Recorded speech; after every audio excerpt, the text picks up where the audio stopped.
Stop. Because what I'm about to tell you marks the beginning of the greatest energy revolution in human history, and the world is only now waking up to it. For 18 months, I've spoken of a future most couldn't yet see, a future where power comes not from the ground, but from the sky. The next great harvest would not be mined or drilled, it would be gathered, collected, captured in orbit where the sun never sets. Some called it bold, some called it impossible, but today, the world has stepped into the very future I described. Rocket Lab with Meta Platforms is now moving towards space-based solar power, the beaming of clean, constant orbital energy to Earth. And they are not the first. Northrop Grumman and the U.S. Naval Research Laboratory tested the PRAM-FX module aboard the X-37B, the first real demonstration of converting sunlight in space into usable microwave energy. Not theory, hardware in orbit. Meanwhile, the European Space Agency advances Solaris. Japan's JAXA has tested wireless power transmission for a decade. The UK has funded kilometer-scale solar satellite studies. China targets a 2030 orbital demonstrator. The world is moving, the race is real, and America must lead. This is the first confirmation that the age of space solar has begun.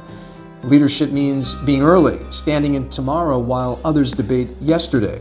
For a year and a half, I've laid out the architecture for what comes next, not a patchwork of terrestrial grids, but a celestial energy network, a constellation of orbital harvesters gathering the purest power source humanity has ever known. To build this, I introduced CEFUS, S-E-F-U-S, the Space Endeavor Federation of the United States, a coalition of 78 nations with America as anchor and architect. Not a tax bureaucracy, but a global equity engine. 51% of U.S., 49% partner nations. Shared investment, shared ascent. CEFUS begins with space solar, but it does not end there. Once you can harvest energy in orbit, you can measure it. You can measure it and you can index it. And once you can index it, you can anchor a currency to it.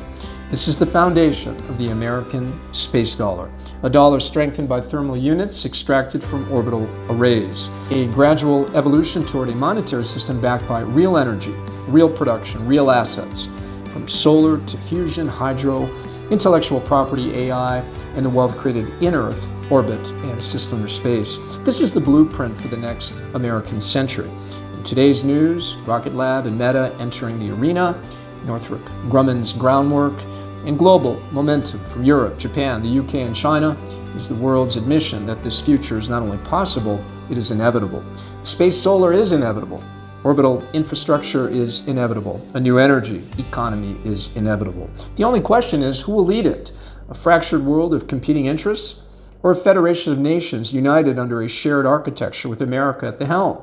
CEFUS is the answer. The American space dollar is the answer. A celestial energy grid is the answer. And today's headline is the reminder. The future is no longer waiting, it is arriving.